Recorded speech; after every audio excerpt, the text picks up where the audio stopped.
toxic people cluster together.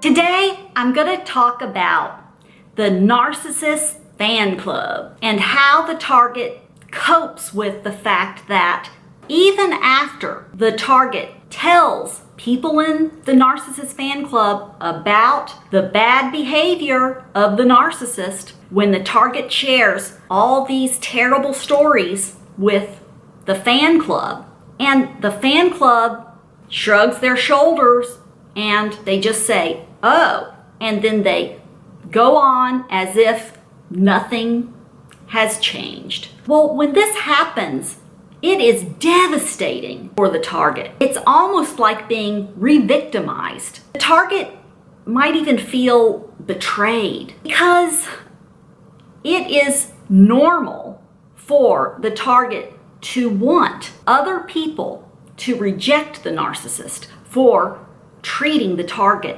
badly, for abusing the target. When people in the narcissist fan club just go on as if nothing happened, the target will feel incredibly confused. Sometimes the target won't know how to cope with these emotions. Sometimes the target might even go into shock a little bit. They're thinking, I sat across from this person and I told them that the narcissist came over to my house, stole $20 out of my wallet, and then slapped me across the face. When a target shares a crazy story like that, or just something outrageous like that, well, you would think that the person listening to that story would be in shock as well.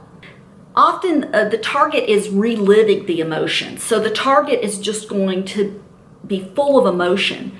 And what we have to understand is that the person listening, they do not have this intense emotion while they're listening to the story. In fact, the person listening might be listening from a very neutral standpoint, or even listening from a point of view in their mind. They are visualizing the narcissist as just the nicest person they've ever met, the funniest person they've ever met, the most generous person they've ever met. So when the person is listening to the target, you have to remember sometimes that's where they're coming from. And so you have two people coming from opposite directions when we're talking about their internal emotional state in that moment. Often this is what happens. The target shares an outrageous story and they'll say, Tina came over to my house and slapped me across the face and she was trying to humiliate me. She was so nasty and mean. Well, the person listening, they will not validate the target. And sometimes they actually invalidate the target by saying something like, well, everyone goes nuts every once in a while, or everyone loses their temper every once in a while. And so when the person listening says something like that, it can be incredibly devastating for the target. The target will just feel overwhelmed with shock and awe that the person listening to this story could respond in that manner. What happens then is the target will feel betrayal, re-traumatized. The target will feel angry that they're not being heard and validated. The target will sometimes feel a lot of resentment towards this person. The problem is that carrying around even more resentment and anger, not just towards the narcissist, but now towards everyone in the narcissist fan club, it is a normal reaction, but to hang on to it, it's draining. It's a downer. It's awful.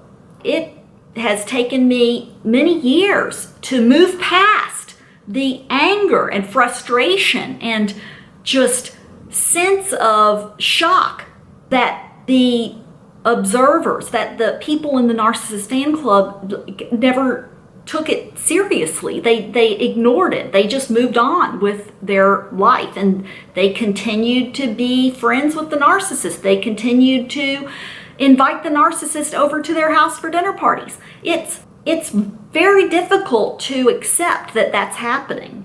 This is what has helped me move past holding on to that resentment and anger. Well, this is what I remind myself of. One is that toxic people cluster together. Toxic people cluster together. We have to accept that maybe some of the people who didn't respond the way we thought they would when we told them about being abused by the narcissist, maybe they are in fact awful, bad people. And that's why they didn't take your side. Another reason might be that their relationship with the narcissist is very positive. They only know the narcissist as this great person who is kind and generous and funny and great to hang out with. They might think that the target is lying. They might think the target is exaggerating. Can we really be angry with that person? Do we really need to hold on to resentment because that's how they experience the narcissist? No, we have to remind ourselves we cannot control what other people do. If they only have a positive relationship with the narcissist, so be it. The fact is, the narcissist is not abusing every single person in their life. Narcissists are usually very particular about who they target, who they are actively abusing. Everyone else in the narcissist's life is not abused. They are treated really well. We have to accept that these people in the narcissist fan club are not bad people. They are just experiencing a different side of the narcissist. So we can hopefully remind ourselves of that. And then you have people who believe your story. They believe that the narcissist has done terrible things to you, but they don't want to get involved. They want to remain neutral because, maybe they are dealing with toxic people, in other facets of their life, and they don't have the time or energy to take on the narcissist who's abusing you. And so we have to cut them some slack. We can't expect everyone to jump up and do what we want when we want it. We have to remind ourselves of that. Intellectually, I understand these 3 points that I just made. Toxic people cluster together. You have people who only have a very positive relationship with the narcissist, and so they're a little bit suspicious of your story. Or 3, you have people who know what's up. They can see that there's something wrong with the narcissist, but they just don't want to get involved. They have their own life that they're dealing with. And so intellectually, I understand all those things, but that doesn't change the emotions that I felt when I told this person or that person my story and they invalidated it. That's a real emotion for me, and it has taken me a really long time to move past that anger, to move past the feeling of being re-victimized and being rejected. Because it hurts when people don't take our side. It hurts when they continue to be friends with the narcissist, when they continue to hang out with the narcissist. For us, it's mind-boggling. But we have to understand we can't control what other people do. We are not the boss of other people. We are only the boss of ourselves. And we have to let other people figure it out on their own. We have to believe that the people who are good people, but for whatever reason they have chosen not to reject the narcissist, we have to just trust that they will figure it out on their own.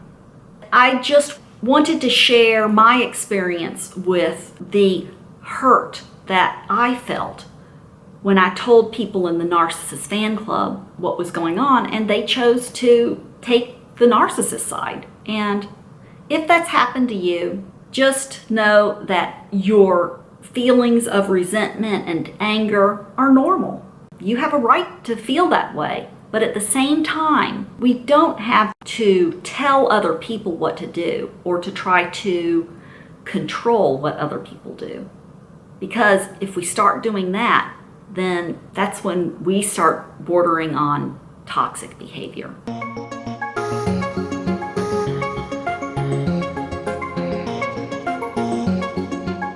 As always, stay strong and get toxic people out of your life.